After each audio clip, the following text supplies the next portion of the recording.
বন্ধুরা, সবচেয়ে বড় যুদ্ধের জন্য প্রস্তুত হন, কারণ আফগানিস্তান ও পাকিস্তানের মধ্যে আবারও যে কোনো মুহূর্তে একটি যুদ্ধ শুরু হতে পারে। আর এর কারণ হলো পাকিস্তানের এয়ার স্ট্রাইক।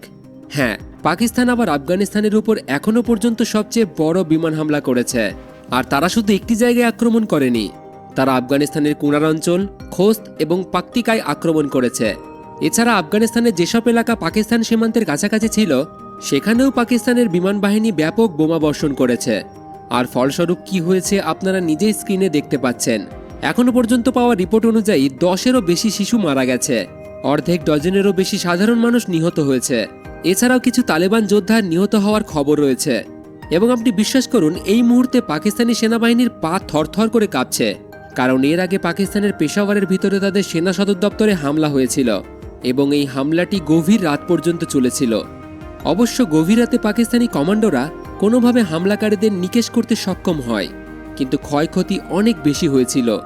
এর প্রতিশোধ নেওয়ার জন্য পাকিস্তান তাদের বিমান বাহিনীকে নির্দেশ দেয় যে আফগানিস্তানের ভিতরে টিটিপি যোদ্ধাদের বেশ কয়েকটি ক্যাম্প রয়েছে, আর তারা যেহেতু আমাদের সদর দপ্তরে হামলা করেছে, তোমাদেরকে তাদেরকে মারতে হবে, তাদেরকে মেরে প্রতিশোধ নিতে হবে।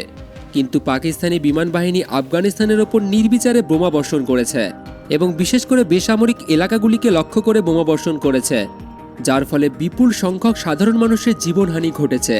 এবং এই কারণে শুধু আফগানিস্তানেই নয়, বরং সারা বিশ্বজুড়ে পাকিস্তানি সেনাবাহিনীর সমালোচনা করা হচ্ছে। পাকিস্তানের মানুষ নিজেরাই সংবাদ মাধ্যমের সামনে এসে বলছে যে এটি একটি বিশাল ইন্টেলিজেন্স ফেলিয়ার, অর্থাৎ যদি আপনাদের জানাই না থাকে যে আফগানিস্তানের কোথায় কোথায় আপনাদের শত্রুরা লুকিয়ে আছে, তাহলে আপনারা হামলা করতে গেলেন কেন? আপনাদের প্রথমে তাদের আইএসআই এর মাধ্যমে, যারা নিজেদেরকে বিশ্বের সবচেয়ে বড় গোয়েন্দা সংস্থা বলে দাবি করে, তাদের মাধ্যমে প্রথমে খুঁজে বের করা উচিত ছিল। জায়গাগুলির ভালো করে তথ্য নেওয়া উচিত ছিল যে হামলাকারীরা কোথায় লুকিয়ে আছে। তারপর সেই জায়গায় সুনির্দিষ্ট হামলা করা উচিত ছিল। তবে পাকিস্তানি এয়ারফোর্স কি করেছে?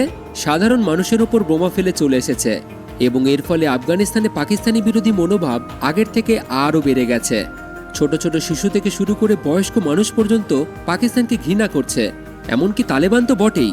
সাধারণ মানুষও বলছে যে পাকিস্তানের কাছ থেকে এবার প্রতিশোধ নেওয়া হবে এবং সেই কারণেই বলা হচ্ছে যে আগামী 24 থেকে 48 ঘন্টার মধ্যেই যে কোনো সময় আফগানিস্তান ও পাকিস্তানের মধ্যে একটি পূর্ণমাত্রায় যুদ্ধ শুরু হতে পারে।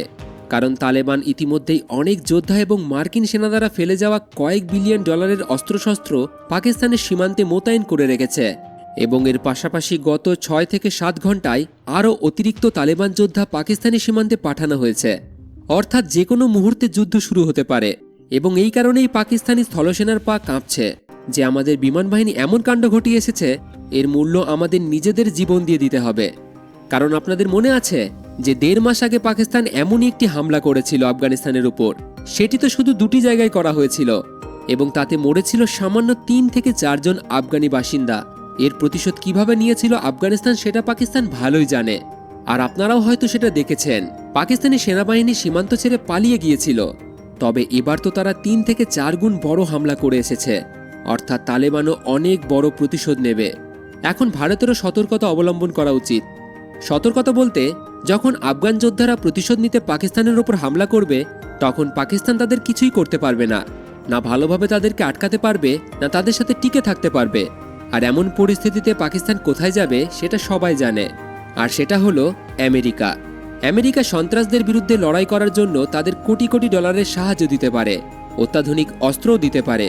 তাই ভারতকে এই বিষয়ে পূর্ণ শক্তি লাগাতে হবে যাতে আমেরিকা পাকিস্তানকে বেশি সাহায্য না করে।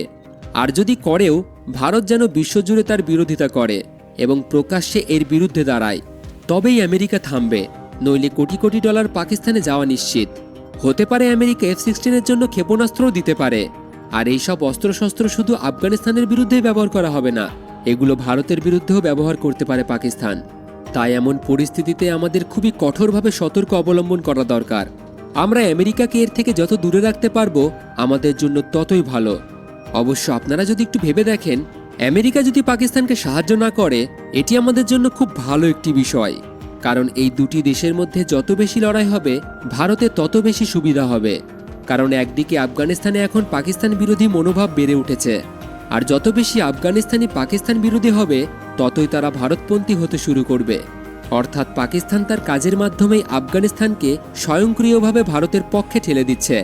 পাকিস্তান এখন দুটি ফ্রন্টে ঘেরাও হয়ে যাচ্ছে এবং এখানেই আপনারা দেখবেন আমরা একটা সুযোগ পাব। ভারতের জন্য একটি খোলা সুযোগ আসবে যে আমরা সিন্ধ বা পিওকের মধ্যে থেকে কিছুটা হলেও কিছু দখল করে নিতে পারি, আর সম্ভব হলে পুরোটা দখল করে নেওয়া হবে। তবে আপাতত আগামী 48 ঘন্টা গুরুত্বপূর্ণ, আর যদি কোনো বড়সড় খবর আসে আমি আপনাদের জানাবো। তাই অবশ্যই চ্যানেলটিকে সাবস্ক্রাইব করে রাখুন। ভিডিও ভালো লাগলে একটি লাইক করে বন্ধুদের সাথে শেয়ার করে দিন।